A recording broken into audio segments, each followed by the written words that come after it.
OWS fam, the nation, my dudes and dudettes. Check out my new sign. Which side is it? Yes, my family made me this awesome new sign. So it is up on the wall, waiting for my Brett Favre signed jersey to get framed. That'll be going up there shortly, but we are making moves here. Welcome back to Searching for Ceiling. As always, I will be joined here shortly by the great Lord Reeves. Mr. Rich Hribar will be here 1 second. Taking a look back at the week 4 slate taught me a couple of lessons. One, we need to be, well, I hate using these like sweeping assumptions, but in this season of down scoring, I think we need to be paying attention to a little bit more focused on teams as opposed to game environments. We'll get into what I mean by that here shortly, but that is a teaser for us for this week, where there are some interesting spots this week in particular where some teams are set up for success, not necessarily the game environments that they're playing in.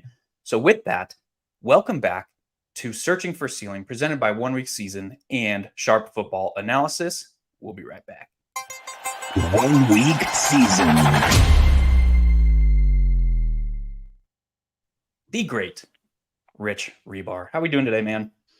We're doing real good. It was, a fun week. I actually had my first losing week last week. Yeah, and, it's a bummer. Yeah, I got shut out. I did not cash a single one of my 5 rosters. The first time, and I can't remember the last time that happened. But that was my week last week. And we press on. And I look back to some of the things we talked about on Friday, and like we were on a lot of things. You were on the Cole Kmet train. And I did have my only one lineup that kind of tried to pull me back from the grave was a stacker on that game. Unfortunately, it had our guy Marvin Mims on the same roster. Mm-hmm. But I didn't have enough Cole Kmet coming in where he was priced. I wish I had a lot more exposure to him, but you were on that one. Yeah, I think I was talking with the OWS crew late Sunday night, and I was like, dude, I got shut out this week for the first time, and since I can't remember. And Zandamir texted me back. He's like, how do you get shut out when your starting point was Justin Fields and Cole Kmet? I was like, wouldn't you like to know?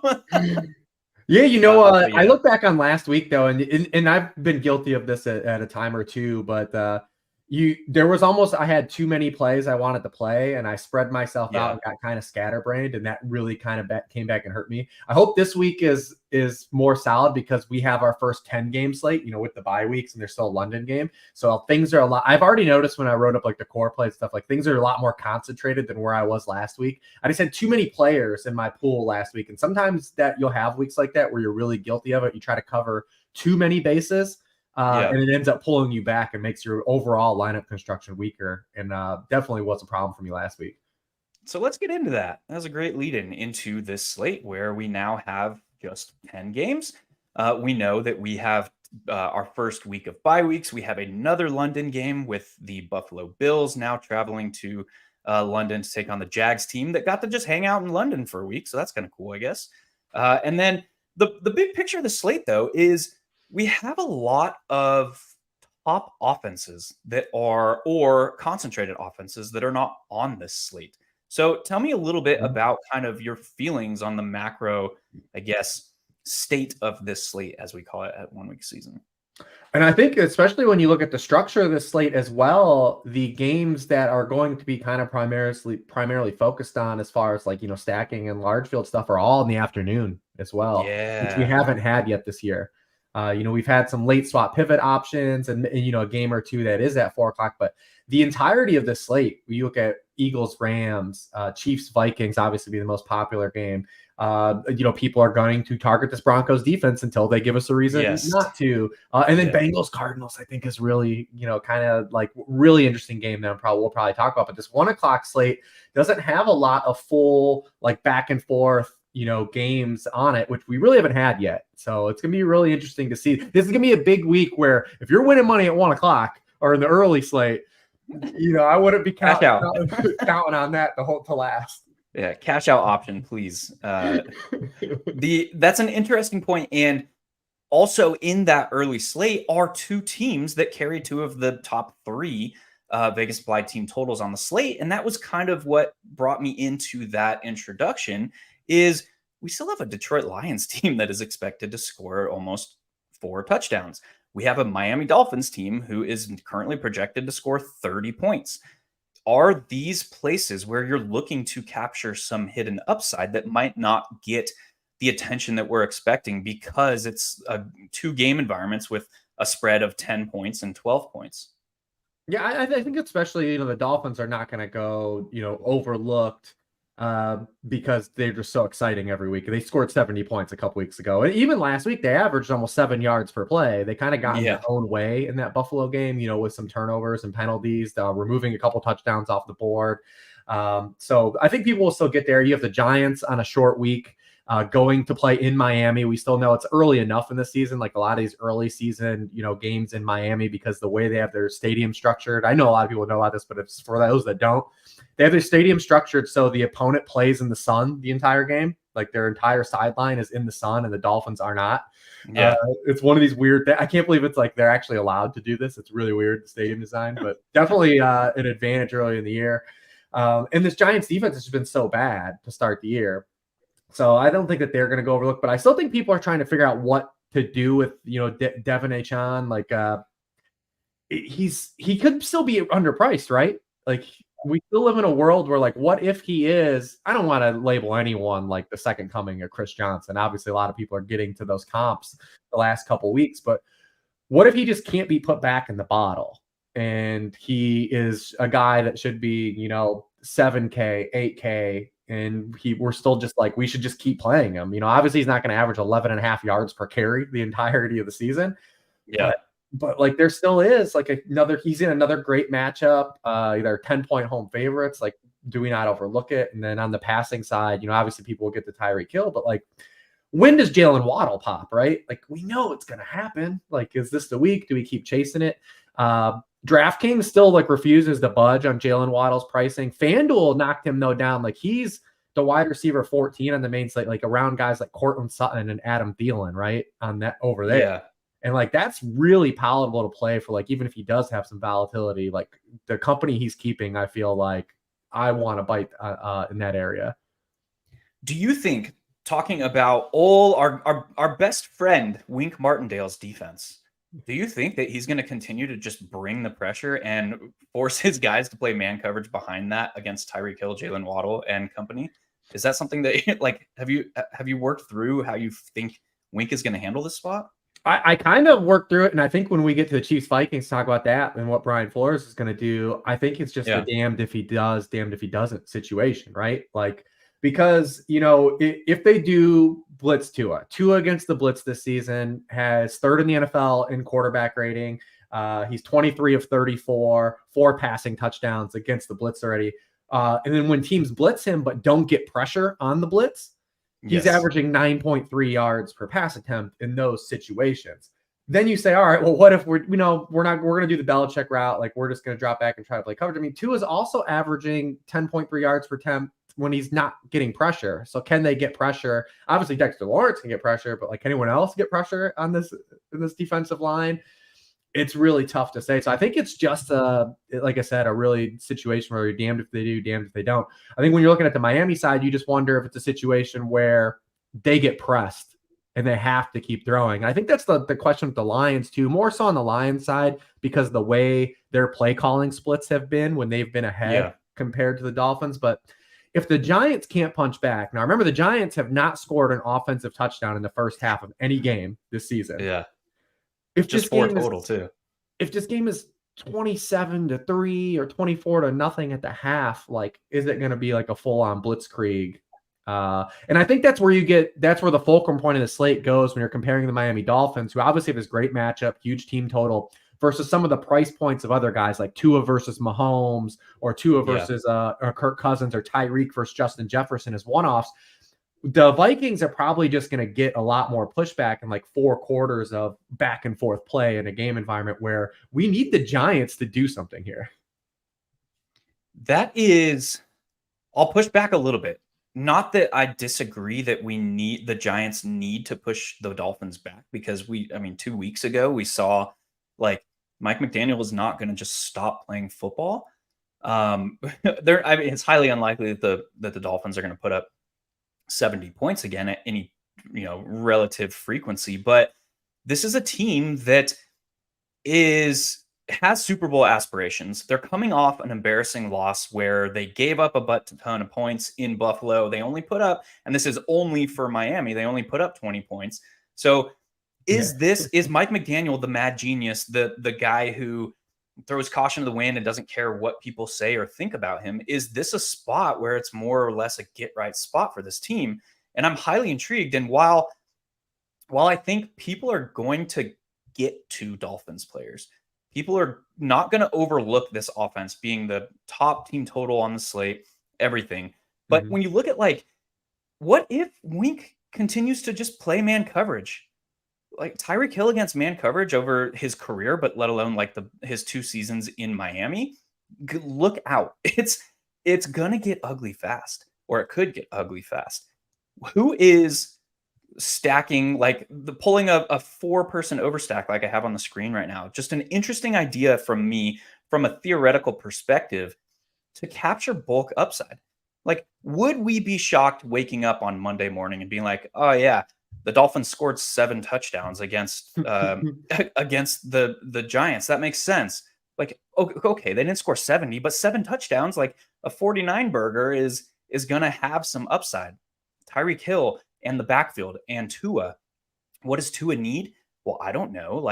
There's a lot of top quarterbacks on the slate, but if the Dolphins are scoring 6, 7 touchdowns, there could be, because of how concentrated this offense is, there could be a path to all these guys kind of hitting together. I mean, we saw it 2 weeks ago. Yes, they scored 70 points. We'll save that discussion. But we saw it 2 weeks ago where it's Tua still passed for 300 yards and 3 touchdowns and hit, 30 fantasy points. This is still within his range of outcomes. He had 31.36 fantasy points, passed for 300 yards and 4 touchdowns. Is that a potential here?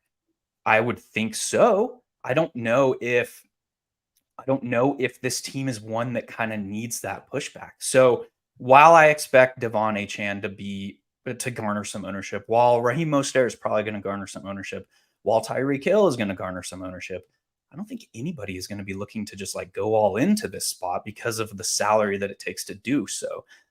But there are some interesting value places to hunt for this week that could make something like this possible. That's my take on it. I don't know. I might throw one of 6 or 7 lineups that I have in play into something like this in an attempt to just capture bulk upside all at once. Yeah, no, I love it. Especially the Tyreek. I mean, Tyreek is a guy that obviously he can get there on he doesn't need the 14 target game, even though he could potentially even get it. And because they could just run games like that Broncos game, he was set up to probably have a lot more targets in that game than what ended up happening. But I mean, yeah, if they're going to blitz, I mean, since he joined the Dolphins, Tyreek Hill is averaging 4.5 yards per route run against the blitz with 2 on the field. Absolutely bonkers. Just stupid numbers. And like I said, I still am interested in Waddle for sure, still in this game too. And maybe it's just a thing where I'm chasing it with Waddle, and he's just gonna be a bugaboo for me. But I know that he's not going to average 17.5 targets per route run. Last year with 2 on the field, it was at 25.5%. He had a touchdown get called back last week with a legal diamond downfield. Feels like that's been a point of emphasis for the league the last 2 years too, the illegal diamond downfield. But I feel like he's going to have one of these weeks. I agree. I don't know. Mike McDaniel is the kind of guy that he will see an edge that his offense has and just exploit. I mean, look at last year. There was a game where he called the same exact play 8 plays in a row. It was insane. The same exact play.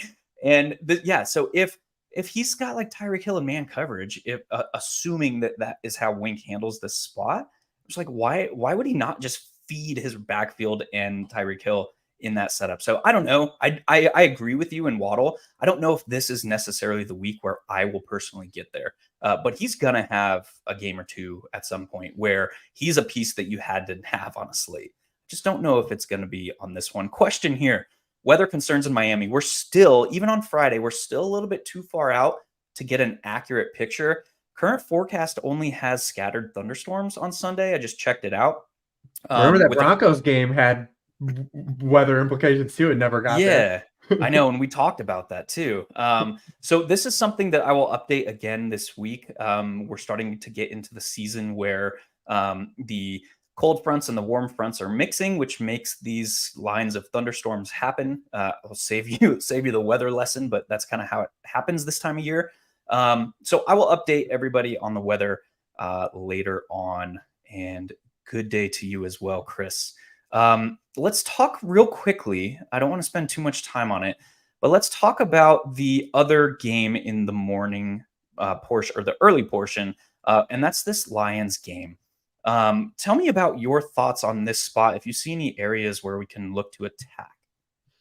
Well, this team more in general than the Dolphins team. Because like I agree with you. Like the Dolphins could even score 5 touchdowns in the first half of that game and call like the dogs off, right? Like Yeah. the Lions have kind of shown us though, like they're 7% below pass rate expectation. They're 31st in the league in drop back rate. If we remove the fourth quarter, they're still 28th in the league in drop back rate. Like this is a team when they have the lead, they will run the football. And they will lean on that offensive line. They will lean on David. David Montgomery came into last week's game injured and had 34 touches. Yeah. On a short week. Like this team will grind you out. And we have Amon-Ra dealing with some kind of core injury now. Yep. And we have this Carolina defense that actually has held up against the pass relatively okay, even with missing some of the pieces they've had, like J.C. Horn and C.J. Henderson getting banged up. But they have just been crushed on the ground, like so far to open the year. So like, I look at this and I'm just like, man, like this is tailor-made for the Lions to just kind of squish the Panthers, especially with the struggles, Bryce Young has had to start the year. So they have more of a signal of like, if they're up early, like it could just be ground and pound time. Maybe that helps Jahmyr Gibbs at some point in the second half, but for him not to get touches in that game last Thursday was really kind of troublesome. And if you look at like his receiving splits too, it goes back to last year. When the Lions, before they traded TJ Hawkinson, they were not targeting the running backs. They had targeted running backs just 17.7% of the time. They trade TJ Hawkinson, and then they target their running backs 24% of the time the rest of the year, is the second highest rate in the league. This year, to start the year, their target rate to running backs has gone all the way back down, and it's 17.5% again, right? Yeah. Pre-trade of Hawkinson. And who did they add? Sam Laporta, who's making an impact, Sam Laporta. So that's kind of what's hurt Jahmyr Gibbs the most, is that we're not getting the receiving role that we thought the consistent receiving role. He does have a game with 9 targets, but on a week-to-week basis, we aren't seeing the running backs involved in the passing game like they were to the degree to close last year. And that's been his main thorn. His usage has been on par to what I believed what it was going to be. But I mean, this is a game where I look at the Lions though, and I'm trying to figure out, is it just another David Montgomery week? Yeah.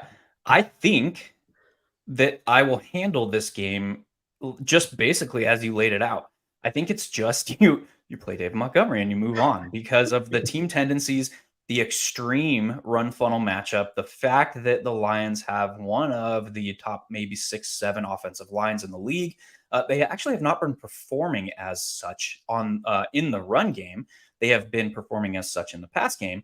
But you look at who this Carolina Panthers defense is, and via Ejiro's scheme defensively, they've basically funneled teams to the ground. And it just has allowed, because they're playing with pace, because they have a rookie quarterback, because they are not afraid to open up the pass volume if they are trailing, and they've been trailing a lot. It exposes their defense to just this ground and pound kind of teams are able to just draw out the game and ground and pound their way to a victory. And I feel like this spot sets up for another one of those. And David Montgomery, 53 carries and 2 targets in his 2 full healthy games. He also has 5 touchdowns in what amounts to approximately 10 quarters of work. So that pace is about 1.6 touchdowns per full game expectation on his current pace. And we know that's probably not going to continue, but we know that the Lions have an extreme bias towards the ground in the red zone particular. Oh, yeah. And so, yeah, this spot just kind of sets up like, I would not be shocked if old David Montgomery gets another 25, 26 carries is able to, he's only averaging 3.9 yards per tote. So he's going to need that type of volume most likely to pierce 100 yards, but he has that within his range of outcomes this week. And if he punches 2 touchdowns in and has that volume carry him to another 100-yard game, this is a guy that is going to be extremely valuable this week. So yeah, I think I'm kind of handling it similar to you. It's just like Dave Montgomery should be on our radar and not much else.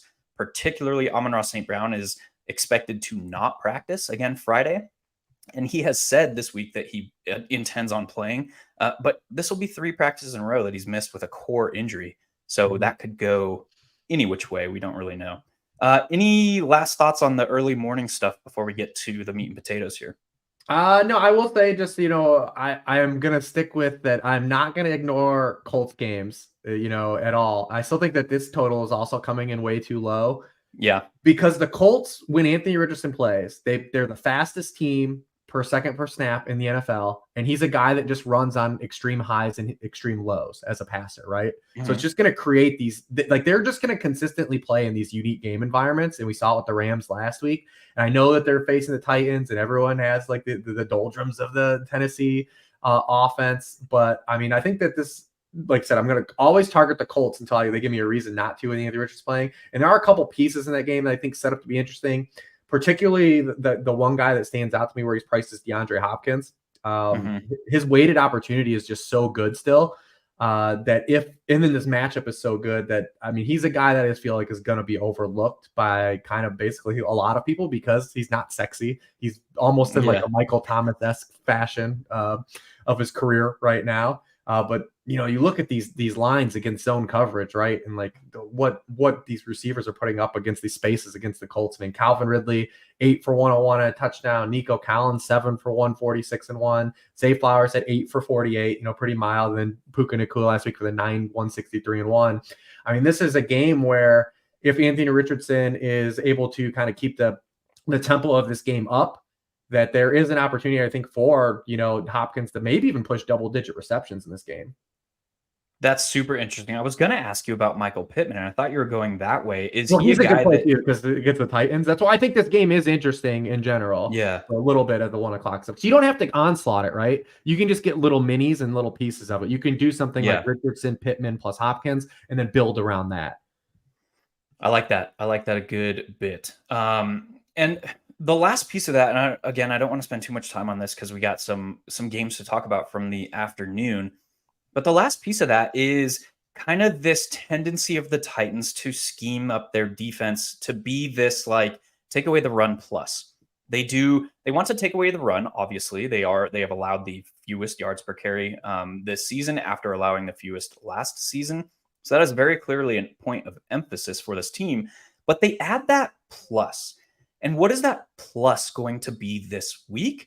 It's probably going to be centered around trying to contain Anthony Richardson. If I had to guess kind of how this team is looking to approach this spot, that plus is hammer down on the run with a contain, a spy, however they want to do it. That's probably going to involve their linebackers.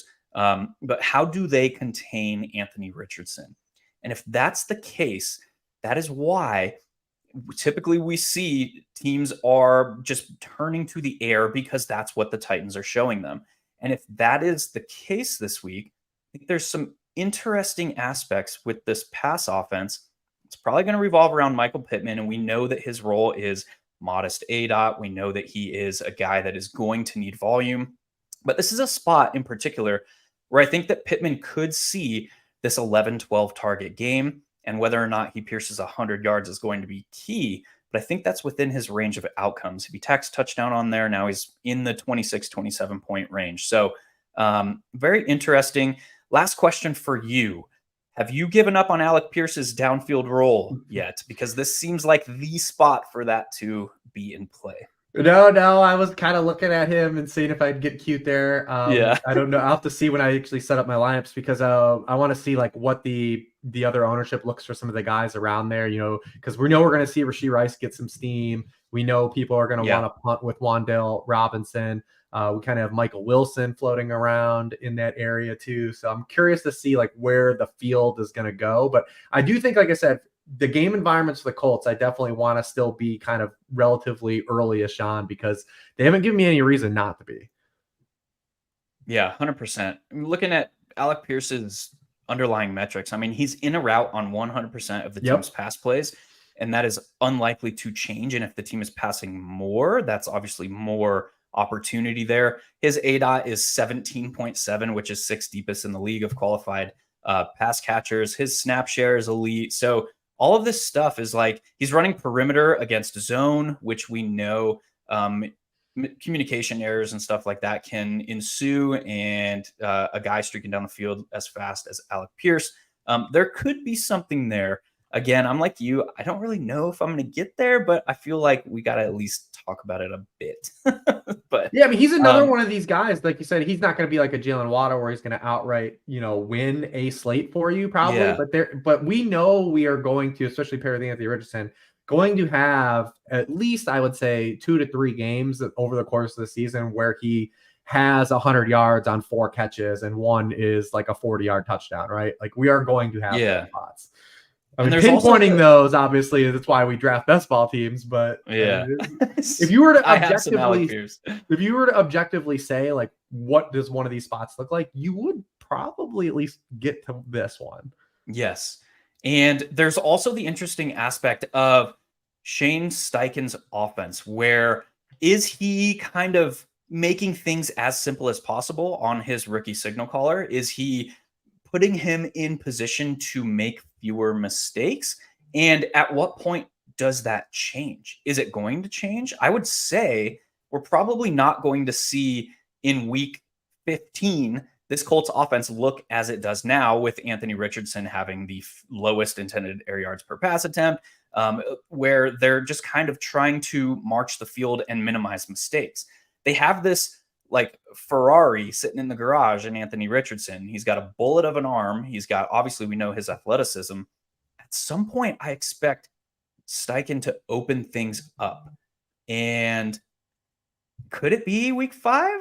Again, if we're like trying to project things, if we're looking at the schedule in best ball, we're like, when is this offense going to open up? This probably is one of the weeks that we had circled in pencil. So yeah, last final thoughts on that situation. Anything else, just onesie twosies from the morning that you want to quickly jam on before we check out these afternoon games? No, I mean, obviously, I think Bijan's in a really great spot. We don't have McCaffrey on the main slate. I mean, I feel like at the top of pay up running backs, he is still he's like a clear top guy and is in, at home against a Texans defense that still is giving up explosives and a lot of rushing points. And he's getting so much use in the passing game, and his usage continues to climb. He's coming off of a season high backfield share in London. It feels like he's gonna drop a hammer too eventually, but he's a guy, I think, if you're looking at early on, you can allocate a lot of your top salary there. And then because running back, it's going to be another one of these weeks where like people aren't paying all the way up again. Yeah. Another guy who's up there in that price. I love the Bijan shout, by the way. I circled him early in the week as a guy to target. Again, he's another guy. At some point, he's going to break off a long touchdown. Yes, he only has 1 carry inside the 10 versus 5 for his teammate and Tyler Algier. But at some point, he's going to rip off a 40-yarder. At some point, he's going to rip off a 20-yarder. At some point, and we know that he kind of has this safety net in a very, very robust pass game role, 5 or 6 targets in every game this season. You talked about the season high team opportunity share last week. Yeah, I love that shout. In the same kind of thought, in a game that we just talked about, Derrick Henry is still the king, guys. Yes, his offensive line is garbage. But we've seen it now 2 times this year where if the Titans are in a game, they're still going to base their offense around Derrick Henry. And his what's, I think, hurting him real quick on that, what's hurting Henry even more than his poor run blocking offensive line this year is kind of the team is tipping their hand when he's on the field, because his snap to touch ratio is so high. They're like, oh, Derrick Henry's on the field, they're going to give the ball to Derrick Henry. And that's why he is like 5th in the league right now in stacked box rate on his carries. People are just loading the box. And he's seen almost 8 defenders in the box per his touch, which is absurd. Anyway, that's a quick shout there. Love that shout. Let's talk about these afternoon games. let's go to the game of what is probably perceived as the game of the week first here in Kansas City, Minnesota, with the emphasis on searching for hidden ceiling. Are you seeing anything that could be a little sneaky from this spot? I mean, not so much like from a sneaky stance. It's another situation where you look at it and you say, well, what is Brian Flores going to do, right? Like, Yeah. no team blitzes more than the Vikings. It's always been like a big no-no. No one ever blitzes Mahomes. He's once again last in blitz rate this year since he entered the NFL. He's led the NFL, in quarterback rating against the blitz. The thing about the Vikings is they can't get any pressure without blitzing. And they don't even get pressure when they do blitz. Yeah, exactly. They're last in the NFL in pressure rate when they don't blitz. And they're 31st in the NFL in pressure rate when they do blitz. So I don't know really what they do. They don't have the defensive backs. I mean, it's a situation where you probably look back similar to what they did against the Eagles in week 2, where they just try to play a lot of zone, make the Chiefs have to throw to some of these wide receivers that really haven't done much this season, or try to invite them to run with Isaiah Pacheco. But I don't really know what the Vikings do here. I don't really know how they combat, slowing down really Patrick Mahomes, other than just playing a lot of coverage and making Mahomes have like an efficient throw underneath the coverage type of game. Yep, 100%. And you mentioned Isaiah Pacheco, and we saw him get 20 carries. Was this the first time in his career that he saw 20 carries? I think it was. It was the highest backfield share of his career, 77%. Yeah. And he's almost knocking at the door here of career highs. He's got 10 catches for 90 yards, and everyone's like, through 4 games, whatever. That's not anything great. But he had 13 catches last year. Yes. It's like even just a couple. The one thing I will say about Pacheco, because I think he's really good on this slate, and he does fit in your Minnesota bringbacks, right? Like your Minnesota stacks, because it's easier to stack Cousins doubles than it is Mahomes always, because you're paying up for a onesie position, and Mahomes is already the highest placed player at his position every week. But the one thing about Pacheco is he had the long touchdown last week, is the Chiefs they do all this dicking around in the 5-yard line. They run a ton of jet motion. They involve guys like Noah Gray. So Pacheco is in this role where you're like, all right, they got inside the 5. My guy's going to get the touch. The Chiefs aren't that team. And that's the one thing that I always can't ever get out of my head when Pacheco becomes kind of popular. I'm like, this dude can have 120 yards, be the stone cold nuts. And then the Chiefs run 4 gadget plays inside the 4-yard line, or Jerick McKinnon scores. And you're just like, what happened?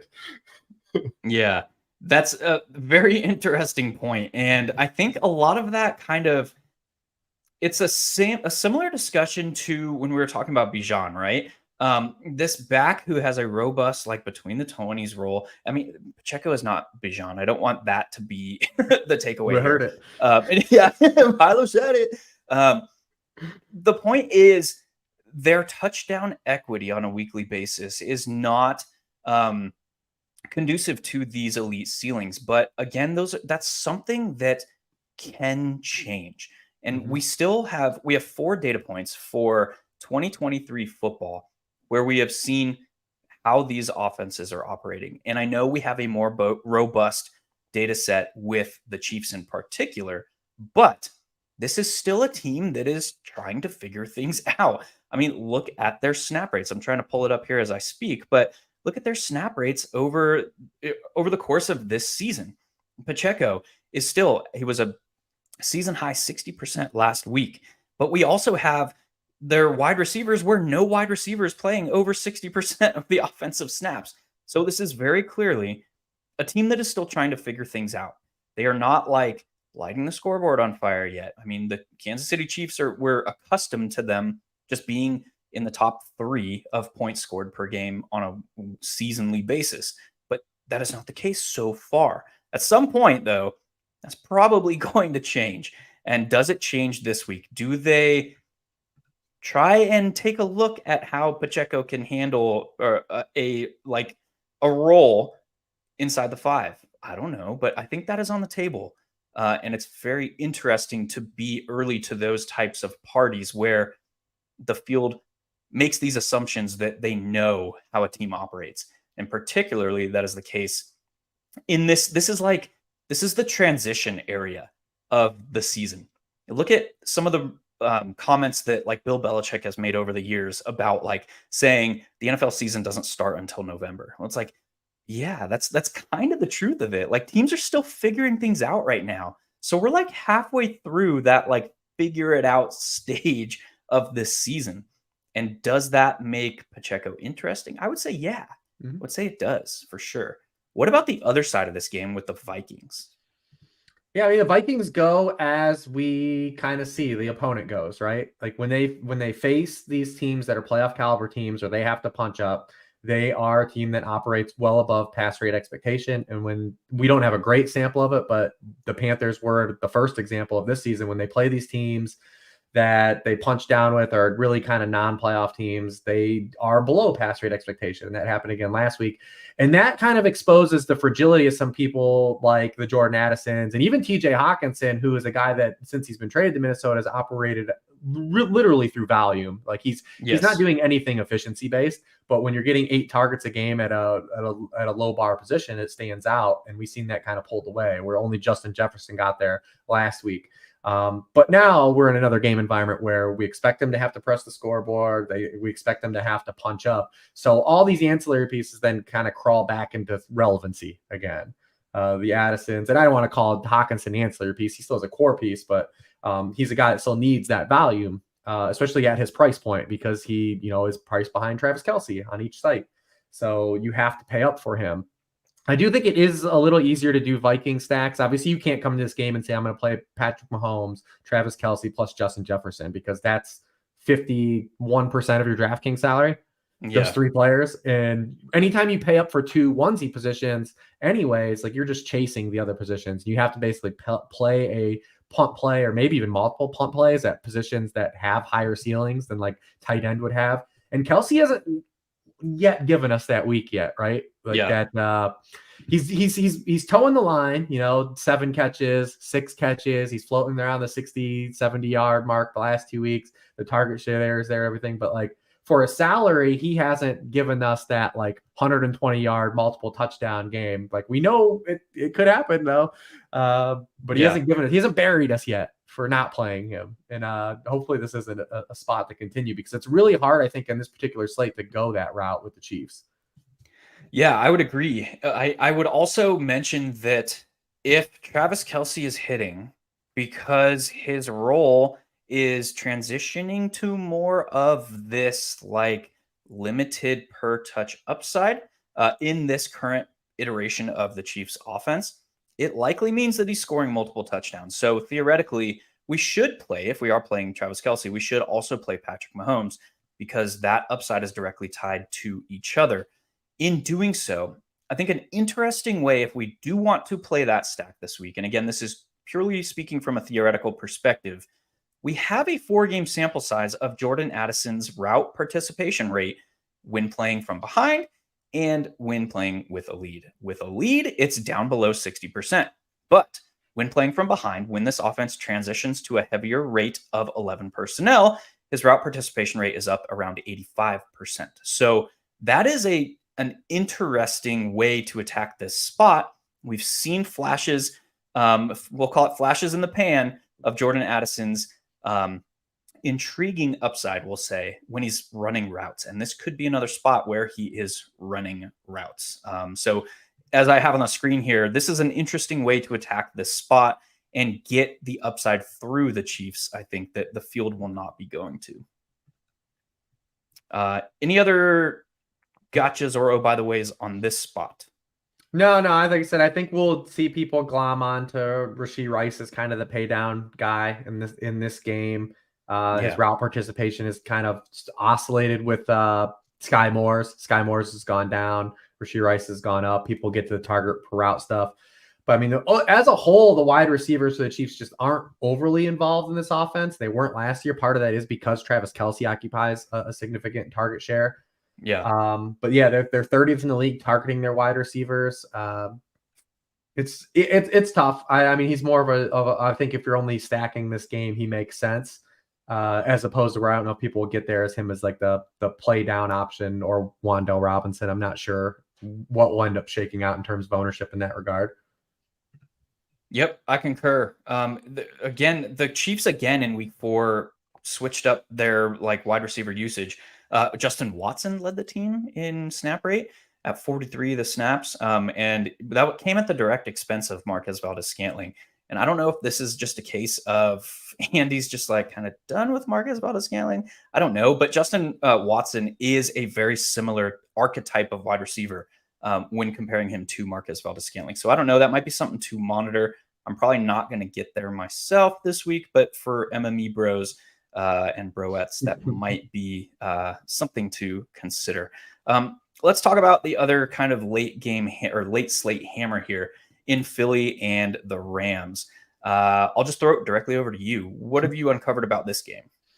Yeah, this is a game where I think, as opposed to Chiefs Vikings, where you have a lot of heavy core pieces, and there are heavy price pieces in this game, but there are just a lot more, I think, unique ways to go about building lineups around this game. And this is a game that's gotten steam. I think it opened at 46.5. It's already, I think, at 50 everywhere else. Like, people are interested in this game having some points. The Rams are first in the NFL in plays per game. The Eagles are fourth. We're seeing a lot of dropbacks per game already for the Rams, and that's how every team is operated outside of the Tampa Bay Buccaneers in the rain against the Philadelphia Eagles. We're getting kind of that four-quarter pushback against the Eagles we were looking for last year. Every quarterback has thrown the ball 40 or more times against them except for Baker Mayfield. Matthew Stafford's playing really well. We might have Cooper Kupp back in this game. So I look at it first, like, Stafford looks really underpriced on both sides. And I do like to play quarterbacks typically with some mobility, but he is definitely drawing live for the bonus on DraftKings, I would say, for sure. And you can just build a lot around him because of just what he frees up in general. And then I'm just really curious what happens with Cooper Kupp being active. Do people want to play Cooper Kupp? Does Cooper Kupp being active just push people off of Puka Nacua? Do they just treat it as, we're going to take a week and see, and they don't really play either guy? What happens in that situation? There are all of these elements in play in that regard as well. So this game has a lot of pieces, though, to it. Yes. One of those interesting pieces, I think, is Tutu Atwell, because we look at how he's being utilized, and we talked about this a couple of times this season. How does this offense look when a Cooper Kupp comes back? Well, Tutu is still that like Deebo Samuel role to this offense. He's the motion man. He is the guy that has seen the most success against man coverage, which is important because the Philadelphia Eagles are playing man coverage at one of the highest rates in the league this year. Tutu Atwell, 8 or 9 targets in every single one of his games this season. He's seen 2 carries, almost took one of those carries for a touchdown, but stepped out at like the 1 yard line in, I think, week 3. He's a guy that's very interesting, whereas Puka is the guy that has been the hammer against zone coverage. Yeah. That's like what Cooper Kupp has been over the previous 3 seasons in this offense. So how does that play together? Well, Sean McVay is one of the coaches where we can expect him to try and maximize the talent that he has. And it just so happens now that he has more talent than he has had at the duration. I mean, since Odell Beckham was in here. So this is a very interesting spot. And I think the player where I expect to see the least change in his role is actually Tutu. And he's got like a 35% targets per route run rate against man coverage this year. He's got like almost a 40% target rate when he is the motion man. And that sets up for very, very interesting potential to exploit the interior of this defense for me. Thoughts on that? Yeah, no, I think that's an intriguing take, is that people try to fit this together, because I don't think many people will get there to him, especially in this matchup. So, I mean, that's a definitely unique stacking partner. And obviously, if you play him with, Stafford, you've got a lot of fun money to play with in terms of building around that. But he's also can be a one-off, if you're coming with Eagles, on the Eagles side of things, if you're doing like a Hurts, AJ Brown. The Eagles, we know, like, can really condensed, usage tree. That's why we love them. And now that DeAndre Swift is kind of like taken over this backfield, it just gives us another kind of option as a different bring back. So that's why I said, like, this game has like multiple pieces. Like, you can build a lot of different lineups around this game in particular, which makes it a lot more, interesting versus the Vikings Chiefs game, which is kind of a little more linear. Yeah. And the last piece, I think, to that puzzle, particularly speaking to the Eagles, is we kind of know how they're going to handle an opponent that plays a lot of man coverage. They're going to utilize AJ Brown, but against zone, DeVonta Smith enters the equation as a premier piece. So that's kind of the biggest issue this week is we can't really hammer down how we expect the Eagles to really attack this spot. We know the Rams play buttloads of zone coverage. So is this a case of you're going to be looking to spread some Eagles exposure around your portfolio, or are you kind of leaning towards guys like DeVonta Smith or DeAndre Swift in this spot? Yeah, I'm gonna probably spread it around just because even though like AJ Brown has like these great splits against man, like there's still like these guys we sometimes can fall in love with the one tilted side of it, but like there's his stuff versus zone is still really good too. Yeah. It's just it's like we talked about like Tyreek stuff earlier versus man. It's like when we get these spots, like it goes crazy. We didn't even talk about Justin Jefferson versus Spags, right? Yeah. Like in the same situation, but like those guys like are also really good against all coverages, so it works out. And then we just talk about the thin condensed target tree, right? Like we're not seeing anything from Dallas Goedert, and like I'm not gonna chase it. Like if it happens, it happens. I just feel like Dallas Goedert's not gonna beat me, right? I'm gonna make someone beat me with Dallas Goedert because we're just not seeing that any downfield usage, right? Like we're getting all of like this short, just really low ADOT stuff from him, and like nothing dynamic, like no dynamic usage. So I'm really just gonna be focusing on the two wide receivers, and if I with Jalen Hurts. And then if I'm doing the other side and I'm playing Stafford, I will be focused on either bringing back one of those wide receivers in game onslots or, adding DeAndre Swift to like more of like a mini environment. I remember people yelling at me when the best ball product launched and I had Dallas Goedert ranked way below consensus. And this is why. He has a very, very low red zone role. He has a very, very short for a tight end, or we'll say moderate or modest ADOT. So he needs volume. And when you have AJ Brown and DeVonta Smith and the running backs and Jalen Hurts stealing red zone work, it's kind of that situation similar to Miami where Mike McDaniel's like, I got this Ferrari. I know I have a Porsche here, but why would I use the Porsche? I'm going to take the Ferrari out, being Tyreek Hill. It's kind of a similar situation where it's like, bro, I got DeAndre Swift who's crushing souls. I got AJ Brown and DeVonta Smith who can beat any coverage. Why would I need to utilize Dallas Goedert? It's like, he's not necessarily like a Ford Pinto, and he's still a Porsche, but why would I take the Porsche out when I got these Ferraris in the garage? So that's kind of, I think you summarized that spot very well, and kind of my take on it as well.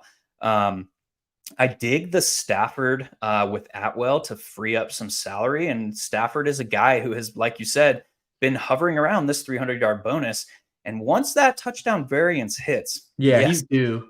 This team, yes, they have extreme red zone rush percentages, but the Philadelphia Eagles have given up one rushing score the entire season, and they are most definitely a pass funnel defense.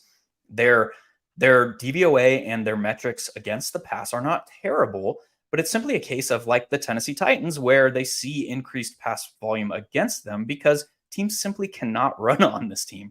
So I don't expect Kyren Williams to see another 24, 25, 26 touch game.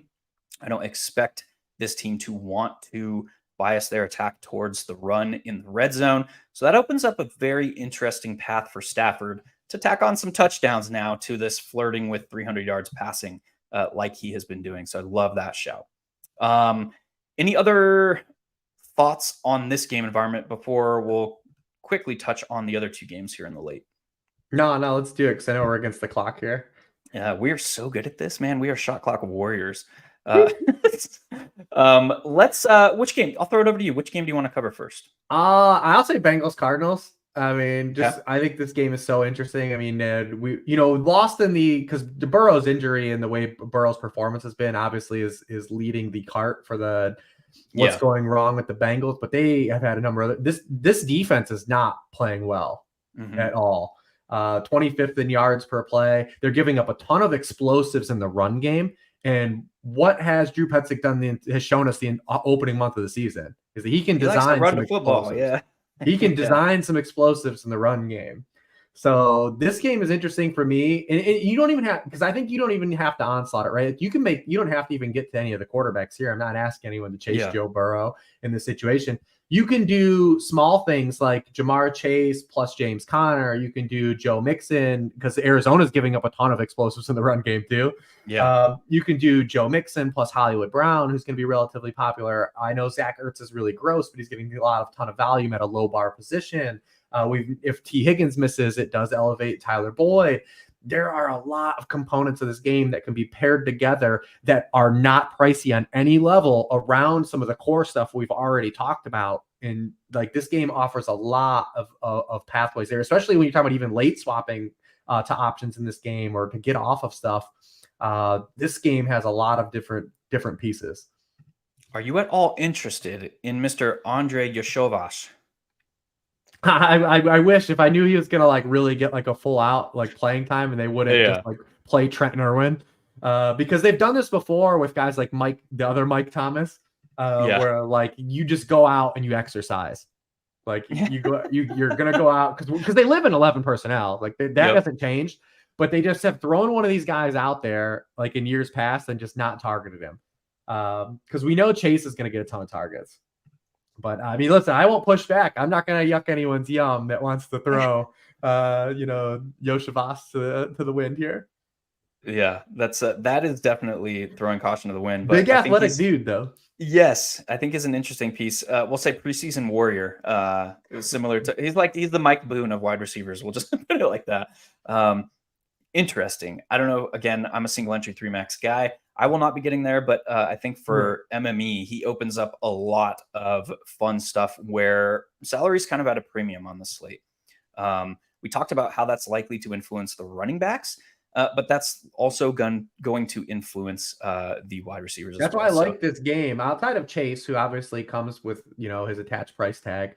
But I mean, you can do a lot of things. Yeah, like James Conner goes overlooked every slate, right? Like a high workload guy. It's a tight, game line. It's only 3 points. They're at home. It's a team allowing a ton of explosives in the run game. Like there's an opportunity. There's an opportunity for him to hit with Chase or Tyler Boyd. I think it's a pretty good spot for Mixon, who is in that nebulous price zone we always talk about, right? Like he just kind of falls in a dead zone of pricing. Obviously, David Montgomery is right there. He's going to be a wildly more popular play than Joe Mixon. And then also if T. Higgins is absent, does it impact his receiving role? That's what I was just about to, as more of a receiver. Because we've seen that in the past too. So, I mean, I think that Mixon is a very intriguing tournament play.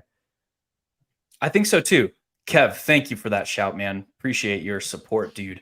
I was just thinking when we were going over this, is this a spot where you can play both running backs in this game because both are involved in the pass offense? Yeah, I mean, I think you can. I think just based on the workload. Connor is just a guy that seems like I don't know what's going on, like if he's just not going to be priced that way. Because, last week the game script kind of got in the way, but he averaged 5 yards per carry against the 49ers in that game. Yeah. Like Drew Petzing is creating, like he's getting efficient touches in the run game. And we know he's got all the touchdown equity down if they get inside the 5. Yep. So, I mean, I think it's plausible. Obviously, you can create a lot of unique minis like we've talked about here. I just think it's a game I'm kind of excited for. Yeah, concur. Last thought there. Any potential interest in Mr. Dobbs here? Maybe. I mean, I'm not going to push against it. Great price. I mean, the fact that he has been so good against the Cowboys and 49ers from a fantasy stance, like has to at least, you can't ignore it. Yeah, 100%. Look at this rushing: 41 yards, 55 yards, 48 yards, 1 touchdown thrown in there. I think it's interesting. I think it's better than going down and playing like Zach Wilson because his game environment sets up for him. But well, that's a good lead. And let's talk about that game now. Let's talk about this Jets and Broncos game. What are you seeing from this spot? Because I feel like this is a wide range of outcomes alert. Oh, yeah. I mean, Zach Wilson, God bless his soul. I mean, he played in context of Zach Wilson, played in one of the better games that he's played of his career. Yeah. Last week. He also threw for 6.3 yards per pass attempt, fumbled a snap, and had a wide open Garrett Wilson that he overthrew for a touchdown. It's not like this was like a super clean performance. It was in context of the expectations we've had for Zach Wilson. But I will say, we're going to keep targeting this Denver defense until like it's a great litmus test because we're going to keep throwing guys at this. I mean, Jimmy Garoppolo in week 1 was the QB 14. Sam Howell in week 2 was the QB 13. Obviously, Tua roasted them. Justin Fields, they woke up Justin Fields last week. It was great to see Justin Fields roll that over into last week. Yep. So now, Zach Wilson, you showed us a little something. You gave us a spark of hope. You set some embers. You put some embers, and the coals are getting warmed up. Now you have this objectively really good spot. Make it count. Make it count. Because Broncos defense has been historically through 4 weeks one of the worst defenses we've seen in the NFL, in the history of the NFL. They're just the second team since the merger in 1970 to allow 20 or more offensive touchdowns through the first 4 games of the season. And like I laid out the other quarterbacks, like outside of Tua, like it's not these other like world beaters, and they've all been effective, especially for a guy that's coming in under 5K. So I think he's more going to be your large field stuff. Like there are definitely going to be Millie Maker lineups around Jets. But also, we'll probably get to it. The really objective guy that stands out is Breece Hall. Yeah. These two, like I have on the screen right here, Breece Hall and Garrett Wilson are not going to go overlooked. And particularly considering all the coach speak surrounding Breece Hall this week, he is going to be rostered. So if I'm going to Breece Hall this week, I'm actually doing it in some fashion like this, where it's like, oh, the Jets actually score 4 touchdowns and 3 of them go through Breece Hall and Garrett Wilson. And Zach Wilson is able to throw for 3 of them. I don't know. This could be a pipe dream. I don't know. But if I'm going to Breece Hall, I'm looking for ways to play him differently than the field. And I think this is an interesting way to do so. Yeah, absolutely. I mean, you look at the Broncos, 31st in yards per carry allowed to running backs. They're allowing a league high 25.8 rushing points. They have allowed, going back after they faced Josh Jacobs in week 1, allowed the RB1 score overall in week 2 to Brian Robinson. They allowed the RB1 and the RB2 in week 3 to the Miami running backs. And then last week allowed the RB8 to Khalil Herbert in weekly scoring. I mean, where Breece Hall is priced, I mean, if he approaches 70% of the backfield role, like this is an objectifiably great spot. And then we have the narrative street, like this is where he tore his ACL last year, right? Like, yeah, we have the narrative street, like maybe a little juice, right? So, but I mean, Zach Wilson to me still takes like a step of faith because of Zach Wilson, the player, with the matchup, right? Yeah. Like you're letting the matchup lead the cart, and I never want that to happen. I always want the matchup to be icing on a cake for a good player, right? I always want to start with a good player and then layer in the matchup and say, like, yes, now that the spot gets elevated. Anytime you from fantasy football lead with the matchup, though, usually with a not good player, like in this situation we might have, I've made a lot of mistakes doing that in the years past, right? Like, but Breece Hall, we know is a good football player. Like he's a talented football player.